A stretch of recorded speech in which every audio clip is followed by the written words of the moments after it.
राजनीतिक माफियाओं का पदार्पण हुआ, जिनका नाम है एक मोदी मोदी कहते हैं और एक को अमित शाह कहते हैं। क्या शब्द देखिए, 14 से पहले सम्मान था, सम्मान नहीं था, सेटिंग थी कि मैं तेरे भ्रष्टाचार पर पर्दा डालूं, तू मेरे भ्रष्टाचार पर पर्दा डाले। जिन लोगों ने भगत सिंह और राणा प्रताप दोनों से अपनी वंशावली जोड़ी, तो जेल में बुढ़ा गए। बातें वो भी बड़ी बड़ी कर रहे थे, लेकिन काम ऐसे करके गए हो, कैसे बाहर आओगे? BMW पर चलेंगे तो आज ईडी से डरेंगे, कल सीबीआई से डरेंगे, परसों इनकम टैक्स से डरेंगे, किसी न किसी डरना पड़े। मनु बाबू लिख लेना कार्य क्या आल्टो पे चलिए, मुंह छोपताव दीजिए, कोई माइकी लाल सरकार हो, देखें आपका क्या बिगाड़ लेगी। नमस्कार दोस्तों, समाचार 2.0 की एक नए वीडियो में आप लोगों का स्वागत है। दोस्तों, आज अमिताभ अग्निहोत्री जी की एक शानदार डिबेट वीडियो लेकर आ गया हूँ, वीडियो अंत तक देखना। दोस्तों, आज की डिबेट होने वाली है निडर पत्रकार अमिताभ अग्निहोत्री एंड कांग्रेस की प्रवक्ता केबी त्रिपाठी और सपा प्रवक्ता मनोज यादव के बीच में।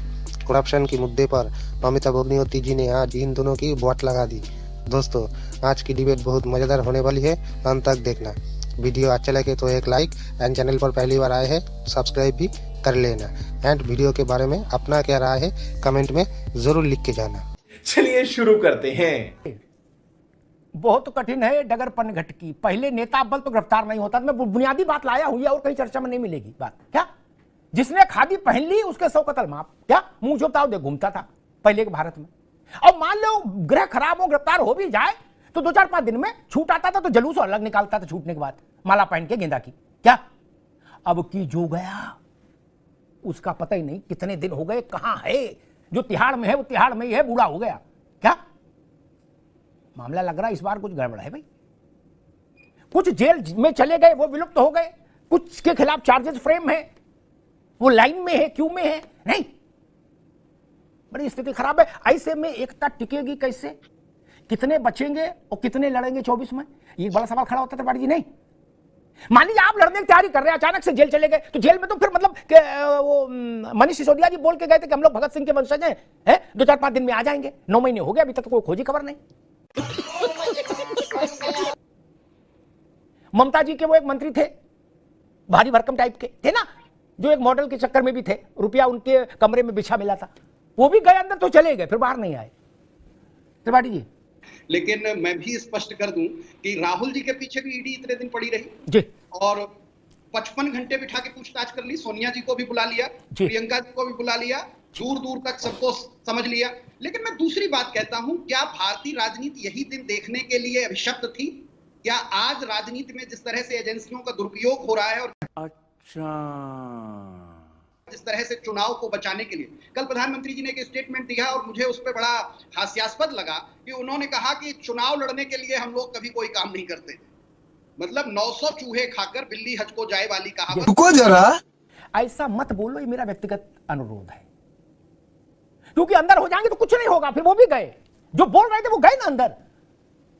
भगत सिंह और चंद्रशेखर आजाद और राणा प्रताप वो तिहाड़ में चना मुरमुरा खा रहे हैं, कहीं कुछ बाहर तो आए नहीं अभी तक। इसलिए ये कह के आप लोग अपने नेताओं को नुकसान करते हो। कार्यकर्ता की सेहत पर क्या फर्क प्रवक्ता की, वो तो ताल दो, हमारे नेता को हाथ लगा के दिखाओ, पता लगा नेताजी अंदर हो गए, बाद में रोते फिरते सब लोग। नहीं, ऐसा नहीं कहो।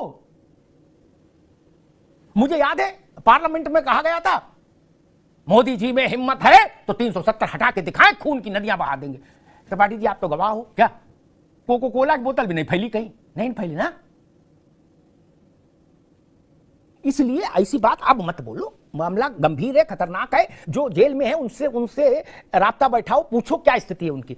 आपने अभी अपने ओपनिंग रिमार्क्स में बड़ी बातें कही, जिसने खादी पहन ली उसको जेल वोल जाने की जरूरत नहीं, और गया भी तो गाजे बाजे के साथ वापस आ गया। आपकी इस बात से मैं सहमत हूं। कारण था, दोनों सत्ता पक्ष और विपक्ष एक दूसरे को अंडरस्टूड रखता था, जो बात आपने नहीं कही।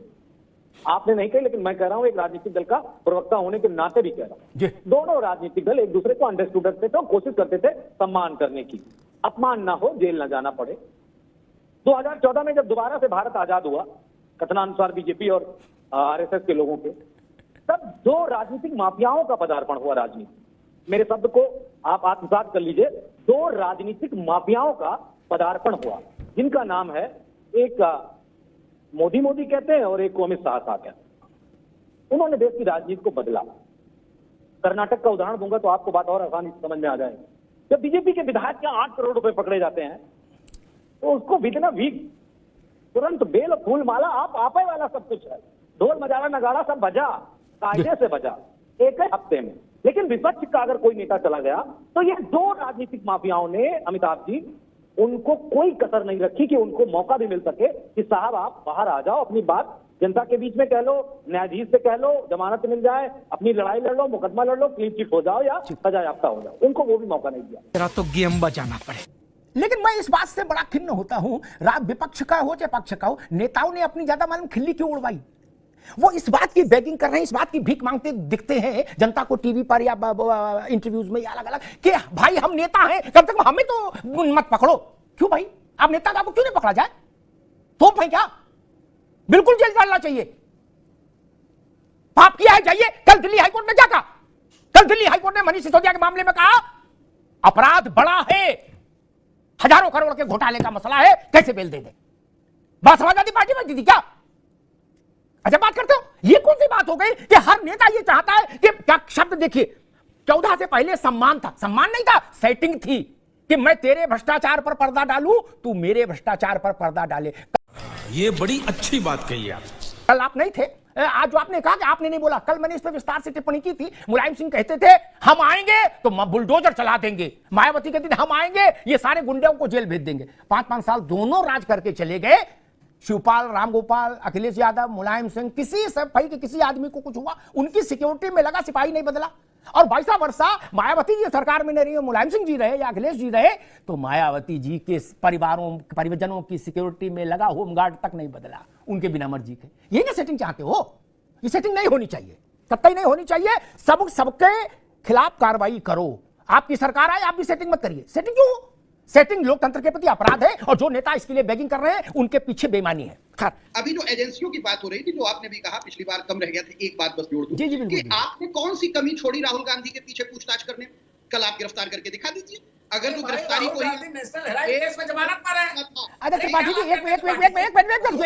सब लोग रुकिए, एक मासूम सा सवाल पूछ लो, फिर मनोज जी के पास जाऊंगा। वो सारे नेताओं के लिए है। मान लो गिरफ्तार हो ही जाए तो क्या होगा? क्या हो जाएगा? क्या होगा? हिमालय पलट जाएगा, गंगा सागर से गंगोत्री की ओर चलने लगेगी, सरकार गिर जाएगी। अगर जो बिना गलती के गिरफ्तार कर लेंगे तो सरकार गिर जाएगी। मैं आज बता रहा हूं त्रिपाठी जी, ऐसी बातें सबने कही जो जेल गए कि हमको करके दिखाओ। मैंने ऐसे वचन बहुत सुने नेताओं के, इनके वचनों को मतलब नहीं कि क्रांति हो जाएगी, खून की नदियां बह जाएंगी, ईंट से ईंट बजाएगी, कुछ बजता नहीं देखा मैंने। जो जेल गया वो जेल में अंदर सुबुक रहा, जो बाहर रह गए वो अपना रोटी पानी की व्यवस्था देख रहे हैं। सच्चाई यही है। इसलिए इतनी बड़ी बात मत बोलो कि फलाने जेल में जाएंगे तो सरकार गिर जाएगी देश में। ऐसा कोई क्रांति कहीं नहीं हुई ना, कतई। फिर हाँ, इस बात से भी मैं सहमत हूं, ये पहले जैसी कंप्रोमाइजिंग पॉलिटिक्स का इरा नहीं है कि तू मेरा भ्रष्टाचार पर चद्दर डाल, मैं तेरे पर डालू ना। इसमें फिर माफीनामा भी हो रहा है, नहीं तो जेल जा रहे हो क्या? जिन लोगों ने भगत सिंह और राणा प्रताप दोनों से अपनी वंशावली जोड़ी, वो जेल में बुढ़ा गए। बातें वो भी बड़ी बड़ी कर रहे थे, लेकिन काम ऐसे करके गए हो, कैसे बाहर आओगे? कल केसीआर की बेटी शराब घोटाले में बंद हो जाए तो बंद हो जाएंगी ना। हालांकि वो लोग भी ऐसा कह सकते हैं राहुल गांधी की तरह कि तेलंगाना जलने लगेगा, लेकिन जलना कुछ नहीं है। बरसात में क्या जलेगा? मौसम भी ठीक है। ये सब फर्जी बातें, कहां कौन जलता है? मूल प्रश्न इतना जो मैं चाहता हूं, अगर आपको राजनीति करनी है तो आचरण शुद्ध रखिए और निर्भय रहिए। लेकिन निर्भय रहे तभी पाएंगे जब आचरण शुद्ध रहेगा। बीएमडब्ल्यू पर चलेंगे तो आज ईडी से डरेंगे, कल सीबीआई से डरेंगे, परसों इनकम टैक्स से डरेंगे, किसी न किसी डरना पड़ेगा। मनोज बाबू लिख लेना कागज पर। क्या आल्टो पे चलिए, मुंह छोपताव दीजिए, कोई माई की लाल सरकार हो, देखें आपका क्या बिगाड़ लेगी। लेकिन 5 तारा में रुकोगे, जहाज में चलोगे बाबू, क्या? और उसमें इनको लिखोगे अपने बायोडेटा में पेशा समाज सेवा, तो ईडी छोड़ो, दरोगा से भी डरेंगे आप। लिख लीजिए त्रिपाठी जी, दरोगा भी डंडे आ सकता है। लोकतंत्र कभी खतरे में नहीं आता ना, बहुत बड़ी चीज है लोकतंत्र। एक नीतीश जी में 100 बातें हो सकती हैं, लेकिन नीतीश कुमार के खिलाफ कभी कोई आर्थिक जांच नहीं हुई। उनके विरोधी भी रहे, फिर भी कोई तो बात होगी ना, कोई तो बात होगी ना। उतना दामन तो बचा के रखा। दूसरा, ये अपना उड़ीसा में नवीन पटनायक 22 साल से शायद, अगर मैं सही याद कर रहा हूं, चीफ मिनिस्टर है, क्या फुल मेजॉरिटी के, उनके खिलाफ कोई जांच नहीं कभी हुई, कोई आरोप नहीं लगा ऐसा। उसके लिए जरूरी है आप पाक साफ रहें। शीश महल बनवाएंगे, व्हाइट हाउस बनवाएंगे, रंग महल बनवाएंगे और ऐसे ऐसे महल बनवाएंगे जिनमें घर के अंदर जहाज उतर जाए। मनोज जी अपने उत्तर प्रदेश में ही है, ऐसे ऐसे घर बनवाओगे जिनमें जहाज उतर जाए क्या? और जैसे लोग मोटरसाइकिल रखते हैं वैसे 2-2 जहाज रखोगे क्या? तब तो फिर ईडी क्या डरने पड़ेगा ना। भाजपा हो तो भी, भाजपा ना हो दूसरी आएगी वो भी डराएगी। एक बार रास्ता खुल गया तो अब तो डरने डराने का काम चलेगा भारत में। मुक्ति नहीं मिलनी, ये भी जान लीजिए। ये अच्छा मेरे जैसे आदमी के लिए खुशी का अवसर है। अभी भाजपा ही डरा रहा है, कल कांग्रेस ही डराएंगे। एक दूसरे से डरोगे तो कम से कम कुछ तो सुधरोगे। साइकिल से सीधे 5 करोड़ की गाड़ी पे जो आ जाते हो उतना तो लाज रखोगे, नहीं आओगे। ऐसा घर तो नहीं बनवाओगे जिसमें जहाज खड़ा कर लो, नहीं। और जनता अगर ये पूछ देगी नेताजी कहां से लाए तो आप नाराज हो जाएंगे, कहीं लोकतंत्र पर सवाल करते हो। नेता लोकतंत्र नहीं है, जनता लोकतंत्र है, ये समझ लीजिए। किसी पार्टी का नेता हो, कोई नेता भारत का लोकतंत्र नहीं। भारत का लोकतंत्र भारत के 150 करोड़ लोग। धन्यवाद।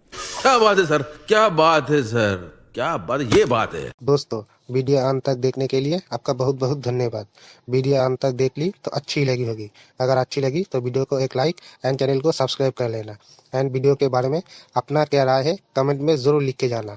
और अमिताभ अग्निहोत्री जी के साथ आप सहमत रखते हैं तो कमेंट में जय श्री राम जरूर लिखना। चलिए मिलते हैं अगली वीडियो में, तब तक के लिए जय हिंद, जय भारत, जय श्री राम।